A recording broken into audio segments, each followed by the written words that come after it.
British আমল থেকে বলা চলে আমাদের যে সভ্যতা গড়ে উঠছে সেই বুড়িগঙ্গা নদীর তীর থেকে শুরু করে এই মোংলা পর্যন্ত সর্ব জায়গায় যদি আপনারা দেখেন নদীর একটা ছোঁয়া আছে। প্রত্যেকটা হাট বাজার নদীর পাশে গড়ে উঠেছে, ব্যবসা বাণিজ্য নদী কেন্দ্রিক গড়ে উঠেছে। আমাদের ছোটবেলায় আমরা যখন বেড়ে উঠেছি শতভাগ নদীমাতৃক সভ্যতার ভিতরে আমরা বেড়ে উঠেছি। আমাদের ছিল জেলে, আমাদের ছিল মাঝি সম্প্রদায়, আমাদের ছিল কৃষক এবং কৃষিকাজটা ছিল নদীর উপর নির্ভরশীল। এখন সেই সভ্যতা কিন্তু হারিয়ে গেছে।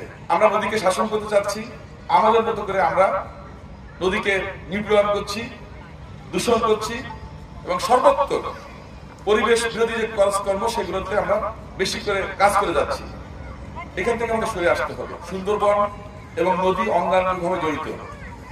আমরা রামপাল বিরুদ্ধে আন্দোলন করেছিলাম শুধুমাত্র সুন্দরবন বাঁচানোর জন্য, এই জনপদের মৎস্য সম্পদকে রক্ষা করার জন্য, এই জনপদের প্রাণ প্রকৃতিকে রক্ষা করার জন্য। প্রাকৃতিক বিপর্যয়ের মুহূর্তে সুন্দরবন আমাদেরকে আলগে রাখে। কিন্তু মনুষ্য সৃষ্টিত দুর্যোগ, এই যে বীজ যে মাছ শিকার, প্লাস্টিক বর্জ্য সুন্দরবনে যন্ত্র ব্যবহার করা হচ্ছে, এগুলো হচ্ছে আমরা চাইলে এটা কিন্তু পরিত্রাণ করতে পারি। এটা আমাদের হাতের ভিতরে আছে। সুতরাং আমাদের যেগুলো করা সম্ভব সেইগুলো আমরা করার চেষ্টা করি, তাহলে আমরা ভালো থাকবো, আমাদের পরিবেশ ভালো থাকবে, আমাদের আগামী প্রজন্ম সুন্দর একটা পরিবেশ পাবে।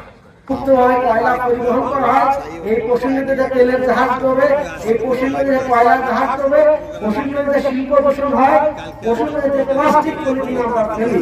সুতরাং এই সুন্দরবনের প্রাণ পশ্চিম নদী যদি না বাঁচে সুন্দরবনও বাঁচবে না। সুতরাং বিষ আমাদের এখন 1 নম্বর সমস্যা সুন্দরবনের। সুতরাং এই যারা বিষ দিয়ে মাছ মারে সে তাদেরকেও আমাদেরকে প্রতিহত করতে হবে।